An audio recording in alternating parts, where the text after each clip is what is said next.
Et kõigepealt siis tere kõigile, et minu nimi on Kairavi Kinnunen ja siis kuidas see mood minuni jõudis. Tegelikkuses oli niimoodi, et nagu kõigil väikestel tüdrukutel, nii ka minul, juba maast madalast on see moepisik sees olnud, et mulle meeldis teistest erinevalt riietuda, kõndida ja ema riidekappi piiluda.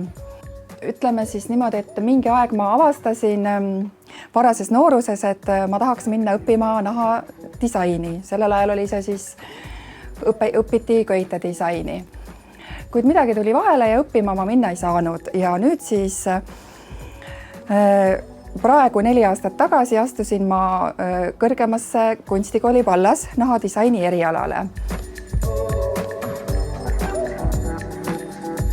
No kuna ma nüüd olen ju õppinud siin erinevalt, et päris otse stiili mul veel välja kujunenud ei ole, et ma töö käigus õpin, aga antud projekti suhtes, kus ma siis nüüd osalen Mood Performance tantsul oma kollektsiooniga, seal ma siis kasutan uudset metoodikat, kuidas tootearendust teha.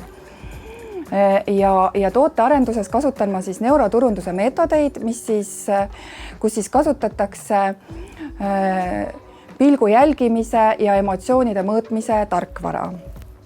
Et kõik see kollektsioon, mis mul praegu sünnib ja moelavale läheb, see ongi kõik tehtud niimoodi, et see oleks tarbijale kasutajasõbralik ja kõik on siis sündinud tarbijatega kooskõlas.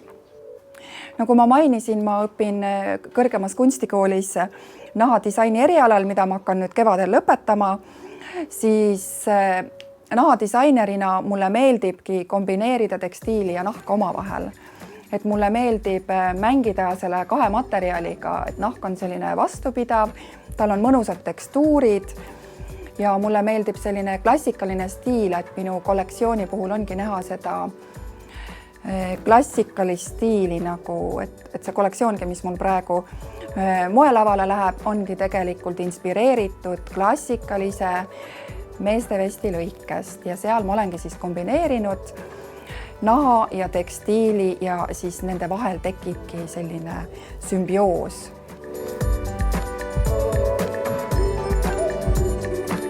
Et ma ei tahaks neid üllatusi ära rääkida, et võib-olla siis ma räägiks oma kollektsioonist, et kuna mul on kollektsioonis siis 3 mudelit, aga ühest mudelist siis tuleb tegelikkuses välja 5 kandmise eri võimalust, et kui inimene edaspidi, ma teen nagu praktilist moodi, et kui inimene edaspidi ostab siis selle mudeli, siis ta kannab seda, saab kanda 5 erineval moel, mis on hästi tarbijasõbralik, et kõik on nagu läbi mõeldud, et võib-olla siis see ongi see üllatusmoment, kes siis seda moeshow'd vaatavad, et mis võimalusi ma pakun, et ei tahaks seda päris kõike välja rääkida, et selliseid julgen öelda, et see on päris uudne lähenemine siis.